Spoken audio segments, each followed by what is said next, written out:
Bienvenidos a la Billetera News, el noticiero de las finanzas personales con noticias para tu bolsillo desde la pantalla móvil donde quiera que estés. Te invitamos a seguirnos en las redes sociales como @billeteranews en Facebook, Instagram, Twitter y YouTube. Da me gusta al video y suscríbete tocando la campanita para que recibas alertas sobre nuestras actualizaciones. Recuerda que este noticiero busca ser acompañante y orientador de tu bolsillo. En breve regreso.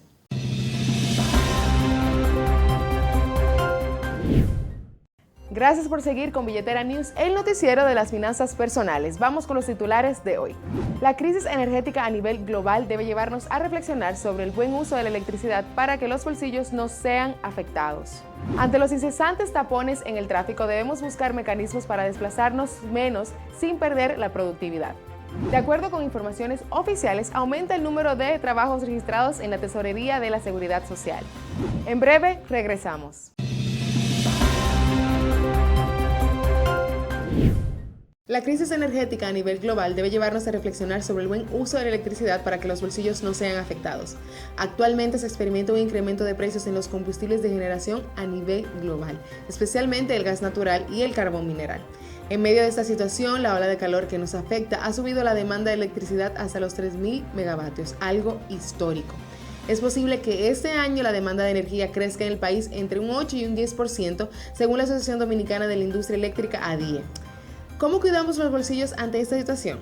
Encienda en casa y oficina solo las luces necesarias. Desconecte los aparatos eléctricos que no estén en uso. No abra tanto la nevera.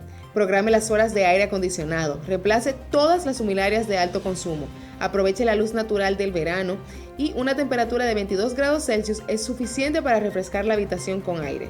Si no te llevas de estos consejos, la factura puede doler en tu bolsillo. Tú puedes contribuir a que la demanda de electricidad sea mucho menor. A propósito de la situación energética, otro factor que atenta contra tu bolsillo es el transporte. Las calles de Santo Domingo y las principales ciudades del país son un pandemonium, sobre todo ahora que retomamos las clases presenciales.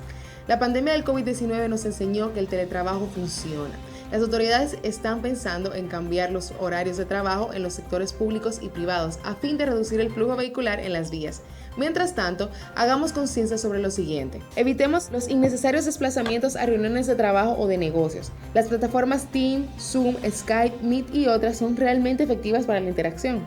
Estas tecnologías ahorran combustible, ayudan a reducir la emisión de dióxido de carbono y permiten aprovechar mejor el tiempo. 1.526.630 personas es la cantidad de empleados que a este mes de septiembre se registra en la Tesorería de la Seguridad Social.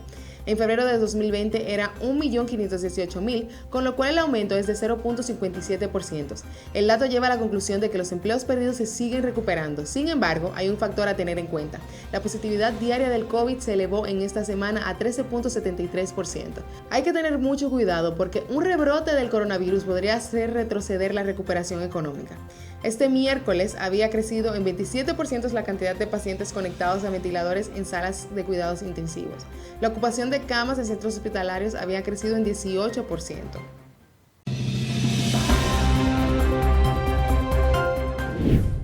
Pasamos ahora con nuestro compañero Joan Delgado, economista y asesor financiero para los consejos semanales sobre finanzas personales. Adelante, Joan, ¿qué nos tienes? Gracias, Lía. Y es que además de los fondos de inversión, existen otras opciones a corto plazo en el mercado de valores. Esta operación se conoce como sell buyback y se hace directamente con los puestos de bolsa. Esta operación va de plazos de 30 hasta 360 días, ajustándote a tus necesidades de cada 30 días. Dígase, puedes hacerla por 30 días, por 60, por 180, hasta un máximo de 360. Esta operación también se caracteriza por tener una tasa de interés fija, a diferencia de los fondos de inversión, donde la tasa de interés es variable. Ahora, ¿cómo funciona? Básicamente, el puesto de bolsa te vende un título el día de hoy con una promesa de recompra en una fecha futura. Déjame darte un ejemplo para aterrizar un poquito.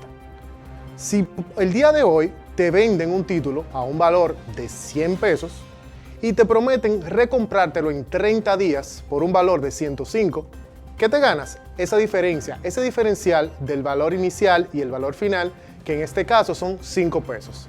Este instrumento me gusta recomendárselo a los clientes que, pellican el dinero cada vez que lo tienen en la cuenta y necesitan un instrumento que no les permita tener acceso a ese dinero.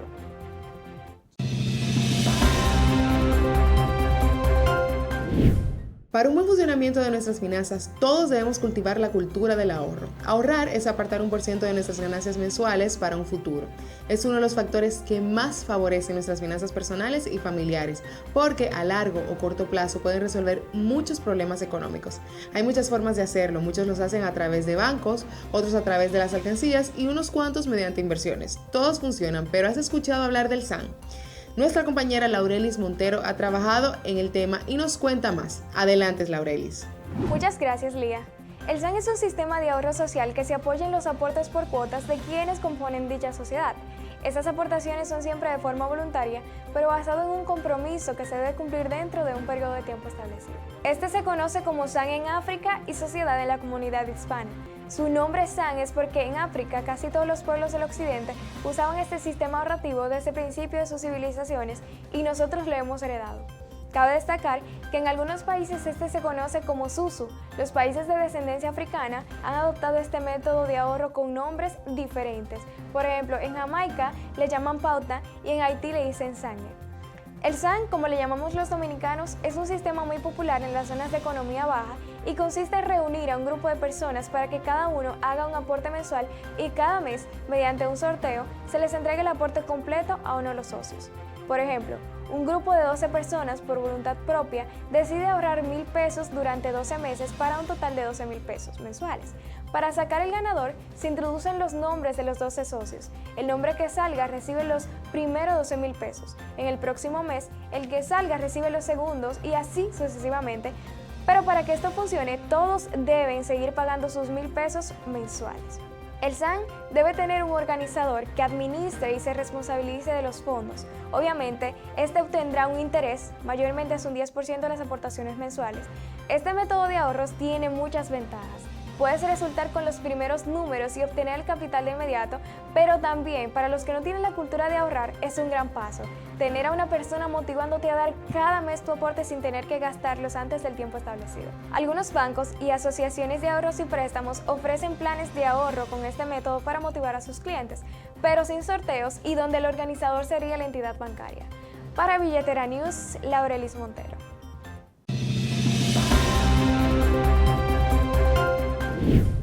Atención estudiantes, atención a tomadores de decisiones de políticas públicas. Ahora presentamos el segmento de nuestro economista Richard Medina sobre temas de alta relevancia. Adelante Richard, cuéntanos. Saludos queridos televidentes de Billetera News. Hoy continuamos tratando el tema de la deuda pública. En la entrega previa conversamos sobre el proceso legal que desarrolla el gobierno dominicano para solicitar y desembolsar cada año financiamiento. Y hablamos también de por qué un gobierno necesita endeudarse. En esta oportunidad analizaremos cuál es la situación actual y la historia reciente de la deuda pública dominicana. La deuda pública varía por país. En República Dominicana, la deuda del sector público no financiero, la cual excluye la deuda del Banco Central, es de 47.559 millones de dólares al cierre de agosto de 2021. Mientras que la deuda de Jamaica, por ejemplo, es superior a los 14.000 millones de dólares. Sin embargo, eso nos dice poco de qué tan alta o tan baja es la deuda de un país. Los economistas tienen por convención o regla comparar la deuda pública de un país con su Producto Interno Bruto, su PIB, su PIB. De esta manera, la deuda pública se normaliza por el tamaño de la economía. Una economía más grande debe tener una deuda en términos de dinero monetarios nominales más grande que una economía más pequeña. Cuando se compara entonces República Dominicana con Jamaica, vemos una diferencia curiosa. La deuda pública dominicana es de 52% del PIB, mientras que la jamaiquina es superior al 106% de su Producto Interno Bruto. Es decir, que Jamaica tiene una deuda pública mucho mayor que la que tiene República Dominicana. Siguiendo con la deuda de nuestro país, esta ha aumentado como porcentaje del PIB desde 2007. En ese año, la deuda pública ascendía a 17% del PIB, mientras que para agosto de 2021 asciende a 52% del PIB, un incremento de 35 puntos porcentuales en 14 años. Una parte importante de este aumento, unos 11 puntos porcentuales, ocurrió entre 2020 y 2021 como consecuencia del gasto expansivo para mitigar los efectos económicos de la pandemia. Es de esperarse, por lo tanto, que a medida que el PIB en dólares se recupere de la caída observada del año anterior, el ratio deuda-PIB continúe disminuyendo hasta alrededor del 50% del PIB. El aumento de la deuda pública que hemos visto, sobre todo en el último año, tiene implicaciones de relevancia para los dominicanos. Primero, cada año una parte de la deuda pública debe ser amortizada, debe ser pagada. Como el gobierno dominicano mantiene un déficit fiscal en los últimos 10 años y lo va a mantener en 2022, el gobierno refinanciará toda esa deuda que vence con nueva deuda. Debido al manejo profesional de la deuda pública que hemos tenido desde 2009, la deuda que se refinancia se hace a tasas más bajas que lo que estaba colocado antes. No obstante, mientras mayor es el tamaño de la deuda que vence, mayor es el riesgo de que el gobierno en el futuro no pueda refinanciar su deuda y entre en una situación de impago.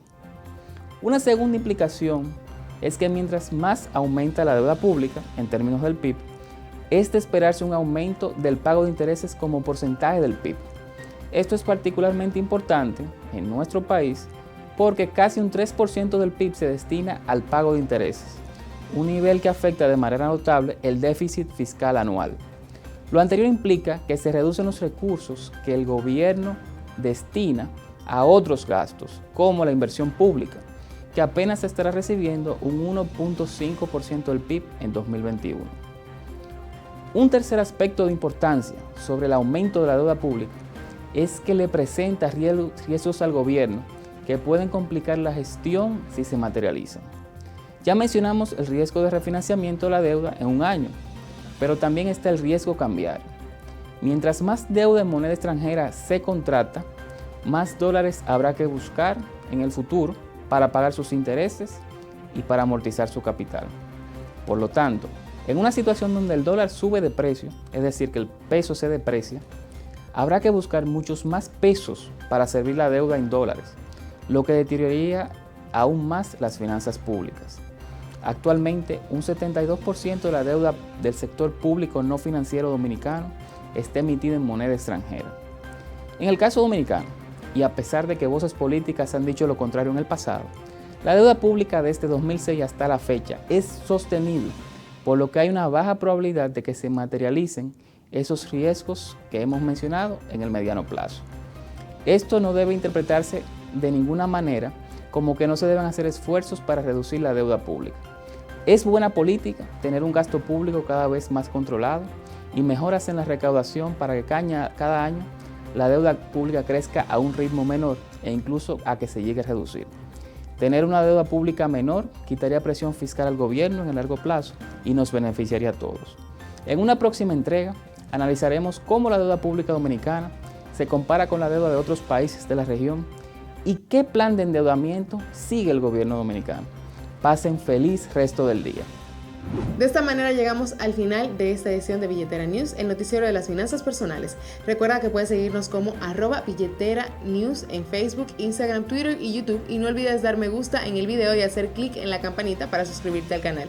Hasta la próxima.